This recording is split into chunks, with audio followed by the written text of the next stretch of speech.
நம்முடைய தாய்மார்கள் யார் தெரியுமா? ரசூலின் மனைவிமார்கள். ரசூலின் மனைவி மொத்தம் எத்தனை பேர்?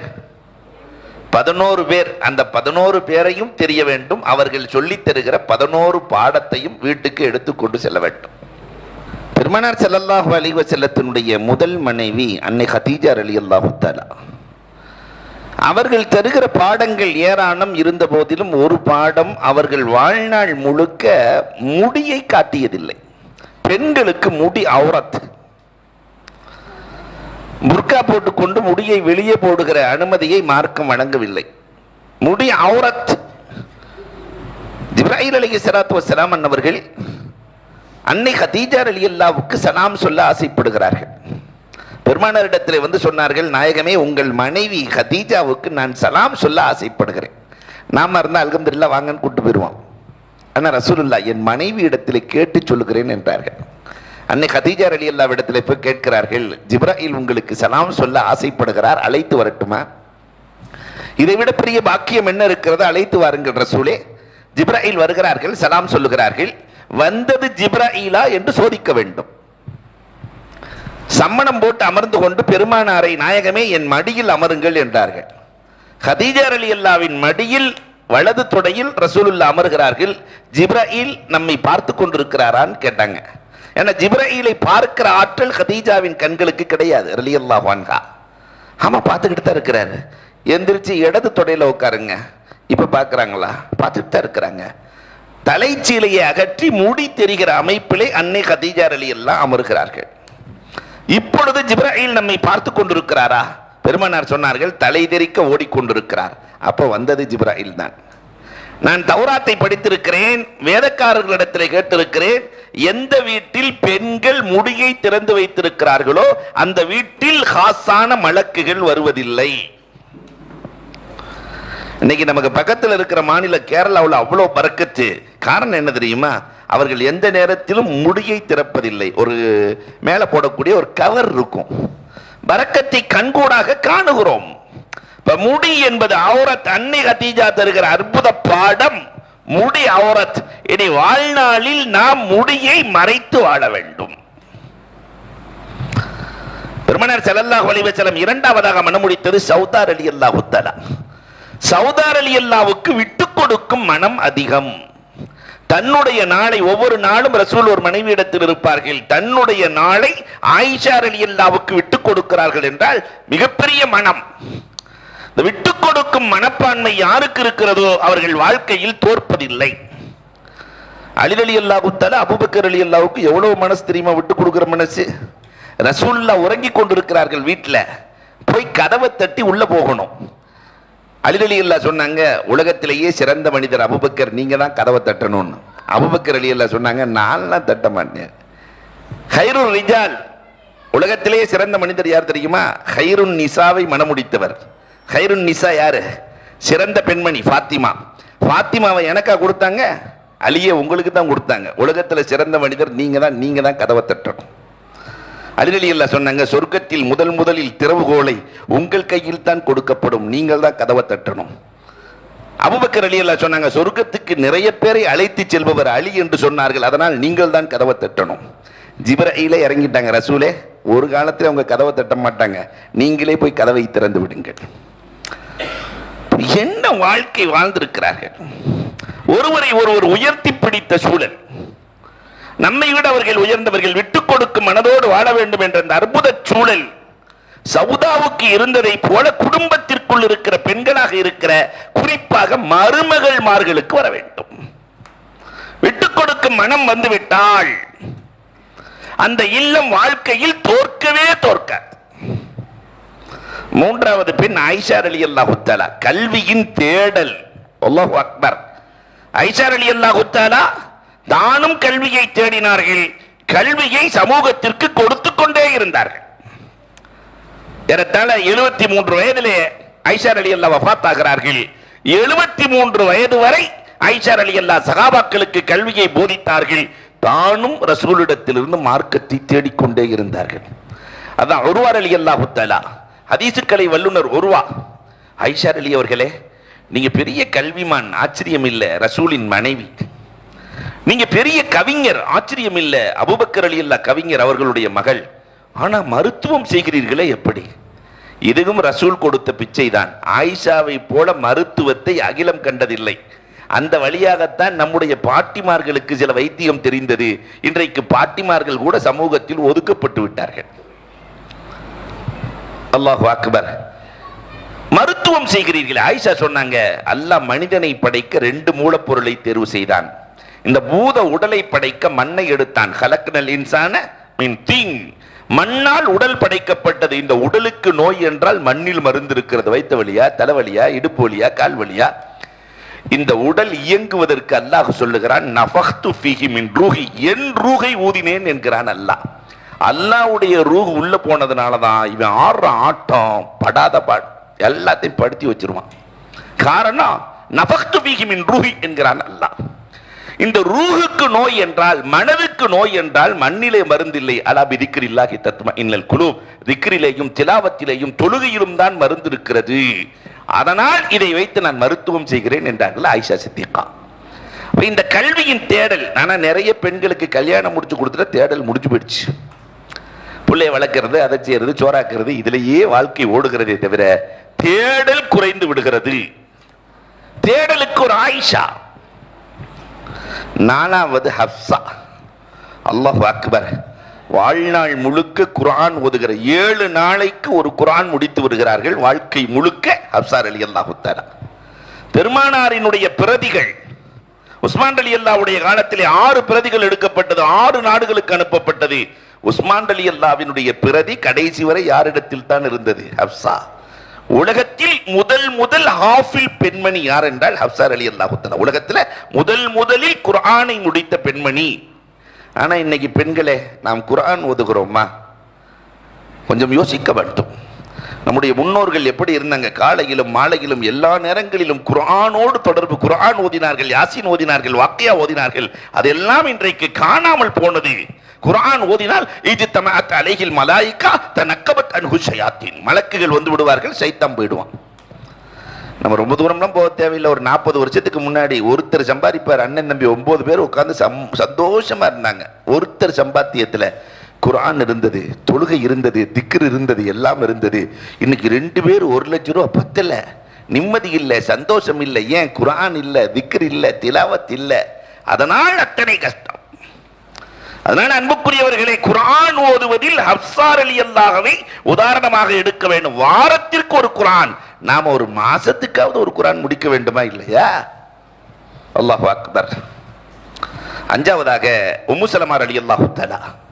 இந்த உலகத்திற்கு பெருமானார் சொன்ன மந்திர ஹதீசுகள், மந்திர சொற்கள், நிறைய தஸ்பீகாத்துகள், நிறைய திக்ர்கள், அதுக்கார்கள் அத்தனையும் கொடுத்தது உம்மு ஸலமா. ஒரு நாள் உம்மு ஸலமா ரலியல்லாஹு உட்கார்ந்து ஓதிட்டு இருக்கிறாங்க. ரசூலுல்லாஹ் தொழுகைக்கு வர்றாங்க, லுஹர் தொழுகைக்கு. உம்மு ஸலமா ஓதிக்கிட்டே இருக்கிறாங்க. அசருக்கு வர்றாங்க, ஓதிக்கிட்டே இருக்கிறாங்க. ரசூலுல்லாஹ் பார்த்து சிரிச்சிட்டு போயிட்டாங்க. மகரிபுக்கு வந்தாலும் ஓதிக்கிட்டே இருக்கிறாங்க. இஷாவுக்கு வந்தாலும், பொம்பளைகளுக்கு ஆர்வம் வந்தா மொத்தமா வந்துடும், போயிருச்சுனாலும் மொத்தமா போயிடும். இங்க வந்திருக்கிற பெண்கள் உங்களை சொல்லல, நீங்கள்லாம் அவுலியாக்கள். நான் ஊருக்கு போகணுமா, வீட்டுக்கு போகணுமா இல்லையா? அன்புக்குரியவர்களே, தொடர்ந்து ஓதுவதை பார்த்து விட்டு பெருமானார் ஆனந்தத்தில் சொன்னார்கள், உம்மு ஸலமா, நான் ஒரு தஸ்பீகை சொல்லட்டுமா? அதை ஒரு தடவை சொன்னால் மலக்குகளால் அதன் நன்மையை எழுத முடியாது அம்மா. அவ்வளவு அதிக நன்மையை கொடுக்கிற தஸ்பீகை சொல்லட்டுமா? சுப்ஹானல்லாஹி வ பிஹம்திஹி அதத ஹல்கிஹி வ ரிதா நஃப்ஸிஹி வ ஸீனத அர்ஷிஹி வ மிதாத கலிமாத்திஹி. இது போன்ற மந்திர சொற்கள் இந்த உம்மத்திற்கு கிடைத்தது யார் மூலமாக? உம்மு ஸலமா ரலியல்லாஹு தஆலாவின் மூலமாக கிடைக்கிறது. 6வதாக ரசூலுடைய மனைவியில உம்மு ஹபீபா ரலியல்லாஹு தஆலா. கணவனின் மீது பாசம், பெற்றோர் மீது பாசமா, கணவனின் மீது பாசமா? இன்னைக்கு இருக்கிற நம்முடைய மனைவிமார்கள்ட்ட கேட்டாக்கா, கணவனுக்கு 2ஆம் தர அந்தஸ்து தான். முதல்ல தன்னுடைய தாய் தகப்பன், தன்னுடைய அண்ணன் தம்பி, அக்கா தங்கச்சி எல்லாம் முடிச்சதுக்கு பின்னாடி கணவனின் மீது லேசா ஒரு பாசம். அதுக்கு பின்னாடி அவங்க அண்ணன் தம்பி, அவங்க அக்கா தங்கச்சி வானா என்ற இந்த ஒதுக்கி தள்ளுகிற இந்த சூழலில் நிறைய பேர் சிரிக்கிறத பார்த்தா நடக்கிற மாதிரியே தெரியுது. அப்ப அன்புக்குரியவர்களே, உம்மு ஹபீபா ரலியல்லாஹு தஆலாவினுடைய கணவர் ரசூலுல்லாஹ், தகப்பனார் யார் தெரியுமா? Abu Sufyan. Abu Sufyan Quraishi குல தலைவர் அபூ சுஃபியான். அல்லாஹு அக்பர். இஸ்லாத்துக்கு வரல, தன் மகளை பார்க்க வர்றாரு, உம்மு ஹபீபா ரலியல்லாஹுவை பார்க்க வர்றாரு. ரசூலுல்லாஹ் உட்கார்ந்த அந்த மேஜையில அபூ சுஃபியான் ஆக உயர்ந்த தலைவர் வந்து உட்கார்றாரு. முசலமா உம்மு ஹபீபா ரலியல்லாஹு சொன்ன வார்த்தை என்ன தெரியுமா? இங்கு அமருகிற தகுதி உங்களுக்கு இல்லை.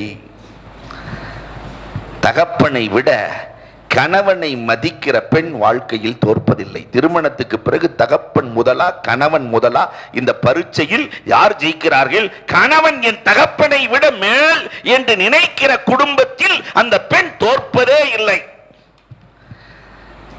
புருஷனை விட எங்க அத்தாதான் நினைக்கிற குடும்பம் ஜெயிப்பதே இல்லை. எழுதி வைத்துக் கொள்ளுங்கள். மார்க்கம் சொல்லுகிறது. அன்பிற்குரியவர்களே, ஏழாவதாக ஒரு பெண்மணி இருக்கிறார்கள், ஜைனப் ரலியல்லாஹு தஆலா. தாத்துல் யத், அந்த அம்மாக்கு கை நீளமான பெண்மணியின் பேரு. நிறைய தான தர்மங்கள், நிறைய தான தர்மங்கள். அந்த உள்ளம் அல்லாஹ்ட்ட கேட்கறதுல துவாக்கல்ல. அந்த அம்மா கேட்ட துவா என்னன்னா, யா அல்லாஹ் எனக்கு வழங்குகிற விசாலமான உள்ளம் கொடு. அந்த அம்மா அந்த உள்ளம் இருக்கா இல்லையா, கொடுக்கும் உள்ளம். இமாம் கஸாலி சொல்லும் போது இன்னொரு படி மேலேறி பேசுறாரு. கணவன் மனைவி உறவில் இருக்கிற ஆனந்தத்தை விட ஒரு ஏழையின் கையிலே ஒருவர் தர்மம் செய்கிற போது அல்லாஹ் கொடுக்கிற ஆனந்தம் அலாதியானதுங்கிறார். ஏழையின் கையிலே போய் அந்த கொடுக்கிற போது ஒரு சந்தோஷத்தை அல்லாஹ் கொடுக்கிறானே, அந்த சந்தோஷம் கணவன் மனைவி உறவில் கிடைக்காத சந்தோஷம் என்று எழுதுகிறார்கள். அல்லாஹு அக்பர். அந்த கொடுக்கும் ஆற்றல் படைத்தவர்கள் யாரு? ஜைனப் ரலியல்லாஹு தஆலா. அடுத்த ஒரு ஜைனப் இருக்கிறார்கள், ஜைனப் பின்த் ஹுசைமா. ரசூல் ஸல்லல்லாஹு அலைஹி வஸல்லத்தினுடைய மனைவியில ரசூலுல்லாஹ் கூட 8 மாதம் தான் வாழ்ந்தார்கள், வஃபாத் ஆகிவிட்டார்கள். ஆனால் இந்த 8 மாதத்தில் 9 யத்தீம்களை வளர்த்தார்கள். மதீனாவில் யாராவது யத்தீம்னாக்கா உடனே யார் வீட்டுக்கு கொண்டு போய் விட்டுருவாங்களா? ஆனா காஃபிலுல் யத்தீம் ரசூலுல்லாஹ் சொன்னாங்களா இல்லையா, நான் யத்தீமின் பராமரிப்பு. அந்த யத்தீம் ஃபுல்லா யார் வீட்டில் இருந்தாங்கன்னா ஜைனப் பின்த் ஹுசைமா ரலியல்லாஹு தஆலா. நம்ம சொந்தங்கள்ல யாராவது யத்தீம் இருந்து அவங்கள மட்டும் நம்ம தூக்கி வச்சுக்கிட்டோம்னா ரப்ப பாக்கெட்ல வைக்கிறதுக்கு சமம். அந்த ஏழைகளை, நம்முடைய இல்லங்களில் உறவுகளில் இருக்கக்கூடிய யத்தீம்களை யார் பராமரிக்கிறார்களோ, தன் பிள்ளையை போன்று பராமரிக்கிறார்களோ, தன் பிள்ளைக்கு கொடுக்கிற மரியாதையை யார் கொடுக்கிறார்களோ அவர்கள் வாழ்க்கையில் தோற்பதே இல்லை. அல்லாஹ் அக்பர். 9வதாக மைமுனா ரலியல்லாஹு தஆலா. இரவு வணக்கங்கள். மைமுனா ரலியல்லாஹு தஆலாவை போல இபாதத். அந்த அம்மா 5 நேரம் தொழுகாது, 8 நேரம். இஷ்ராக் விட்டதாக வரலாறு இல்லை, லுஹா விட்டதாக வரலாறு இல்லை, தஹஜ்ஜத் விட்டதாக வரலாறு இல்லை. அவாபில், அல்லாஹு அக்பர். நிறைய பேத்துக்கு அவாபில்னா எத்தனை நேரத்தில் தொழுகிறதுன்னு தெரியாது. அவாபில் தொழுக நான் கேட்க மாட்டேன், அதனால நீங்க கவலைப்பட தேவையில்லை. மகரிபுக்கு பிறகு 6 ரக்காத்.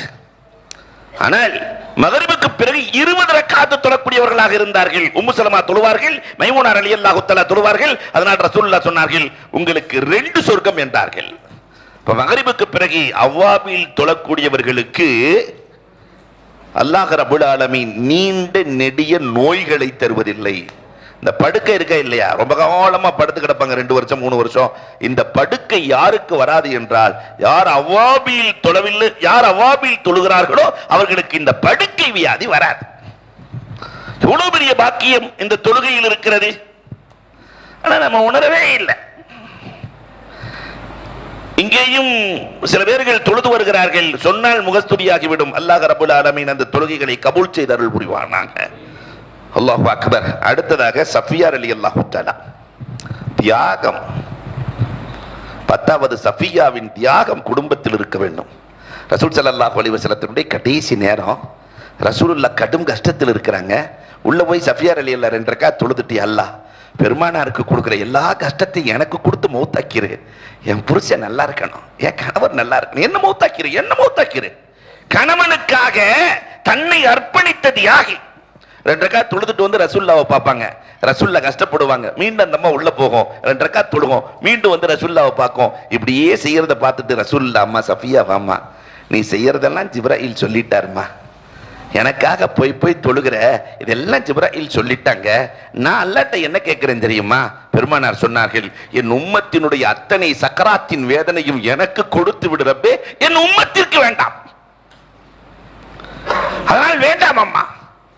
அப்ப கணவனுக்காக தியாகம் செய்கிற தியாகி, நீங்க நம்ம வீடுகளில் இருக்க எல்லா பெண்களும் அந்த தியாகம் இருக்கத்தான் செய்யும்.